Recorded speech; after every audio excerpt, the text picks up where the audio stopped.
Ese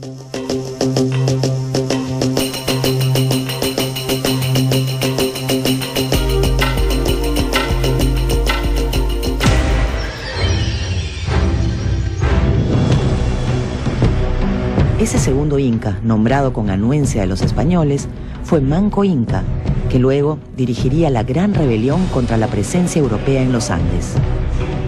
Manco Inca acaudilló una sublevación, ayudó a los españoles cuando era joven, apenas con 18 años de edad. Por eso les parece mucho a Huayna Cápac, porque Huayna Cápac significa pues el rey joven. En realidad pertenece al sector netamente cusqueño, no a la élite, digamos, provincial, llamémoslo así. En un primer momento, Manco Inca acompañó a los españoles que habían salido hacia el Cusco. Ya había sido ajusticiado a Atahualpa y Pizarro entendió que debía tomar la capital inca, donde los esperaba un nuevo gran botín. El reparto del rescate de Atahualpa se había efectuado solamente entre los presentes en la captura del Inca en Cajamarca.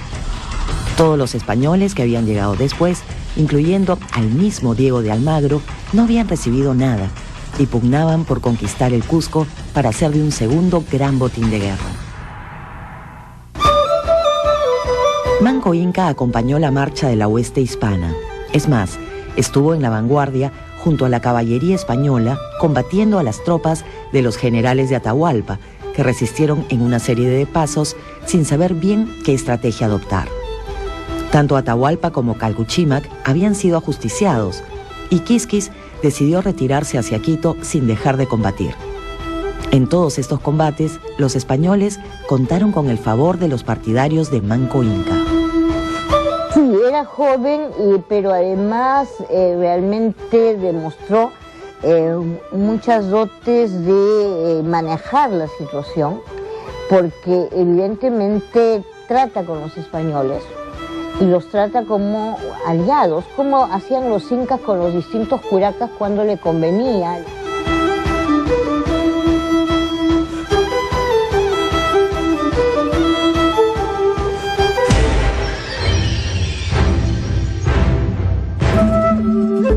Por otro lado, Pizarro había logrado cimentar una alianza con grupos étnicos hostiles a los incas.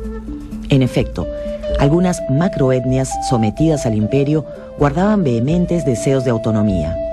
Estaban dentro del Tahuantinsuyo y mantenían una subordinación ante los incas, pero los odiaban. Anhelaban recuperar su antigua independencia y creyeron que podían hacerlo apoyando a los españoles.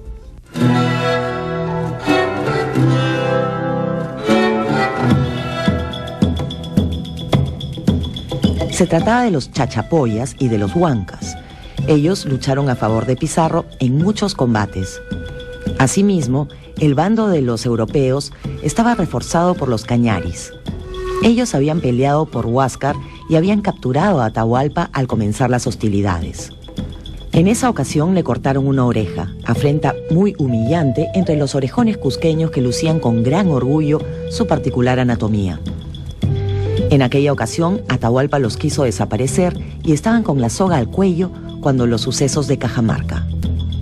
Por todo esto, los cañaris fueron el primer grupo étnico en pasarse a los españoles. Al día siguiente de la captura de Atahualpa, en Cajamarca ya estaban de su lado. A partir de ese momento, combatieron con ardor y constancia admirable del lado europeo. Los curacas chachapoyas, huancas y cañaris fueron el segundo grupo en cometer un error estratégico, creyendo que podían tratar a los españoles como aliados. El primero que creyó lo mismo fue Manco Inca. Así, hubo dos grupos de líderes andinos que compartieron un error. Sin embargo, fueron enemigos en la posterior guerra de conquista y su división fue la causa fundamental del triunfo español.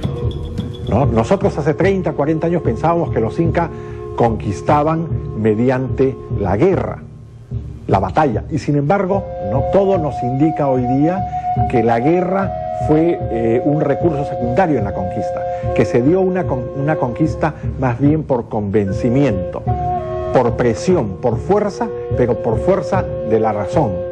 O te incorporas al Tahuantinsuyo o te destruyo.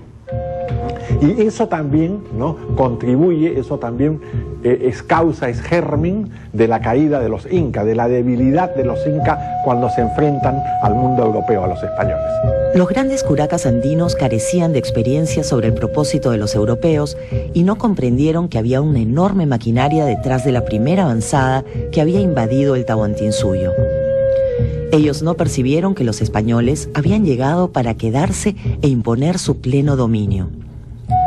Los hispanos no compartirían el poder, ni mucho menos permitirían autonomías de ningún grupo andino.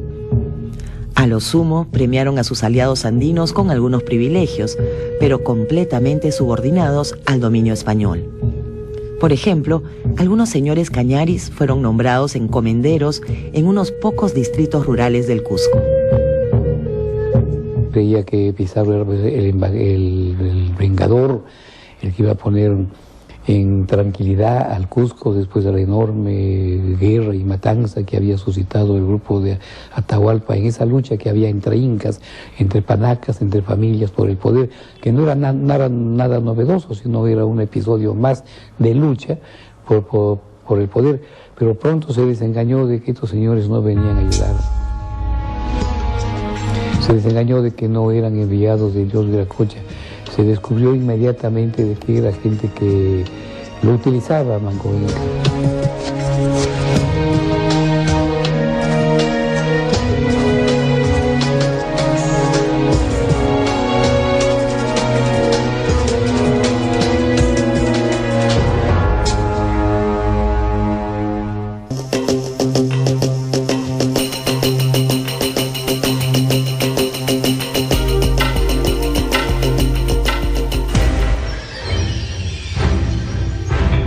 Francisco Pizarro y sus hermanos capturaron el Cusco y reunieron un segundo gran botín que se repartió entre todos los expedicionarios.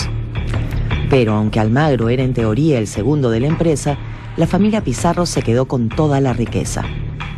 Es más, convencieron a Almagro de partir a buscar su fortuna al sur y dejarles el Cusco dentro de la gobernación de Francisco Pizarro.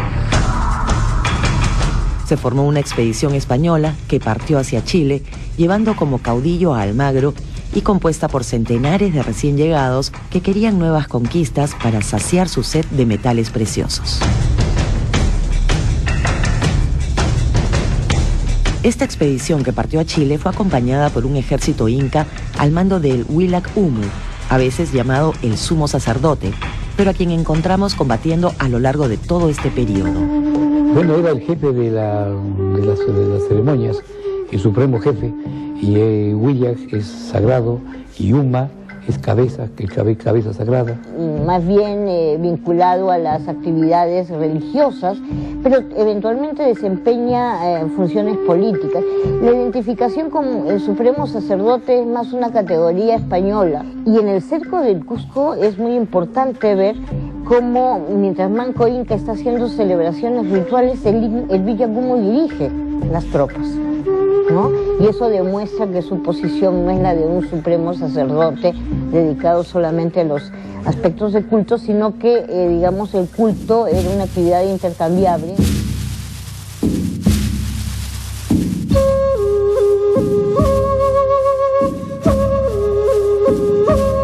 Francisco Pizarro dejó el Cusco y partió hacia Lima para fundarla como capital de su gobernación.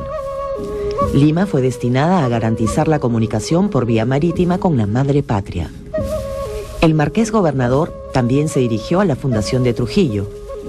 Pizarro pobló el territorio con vecinos españoles, ya que así garantizaba la seguridad de la tierra recientemente conquistada. En ese momento quedaron menos españoles en el Cusco. Se habían dispersado por todo el Perú. Manco Inca decidió aprovechar la circunstancia y engañó a Hernando Pizarro, quien se encontraba a cargo del Cusco. Manco le dijo que saldría de la ciudad para traer una estatua de oro del dios Sol de enorme tamaño. Insistió que solo a él se le entregarían quienes la habían escondido, y así logró salir del Cusco. Y se convierte en Inca en un esquema en el cual seguramente iba a coexistir con Pizarro, pero después de la toma del Cusco, de su propia prisión, pues eso ya no es posible. ¿Por qué? Porque no solo es el Inca títere, vejado, sino que al final está preso. Y entonces ahí es que se produce la mutación de Manco. Digamos, si esto fuese una biografía, él encuentra a su personaje en esa prisión. De Inca ha pasado a prisionero de los quienes eran supuestos aliados. ¿Y cómo sale de ella? Apelando a lo más importante de su aliado, que es la codicia.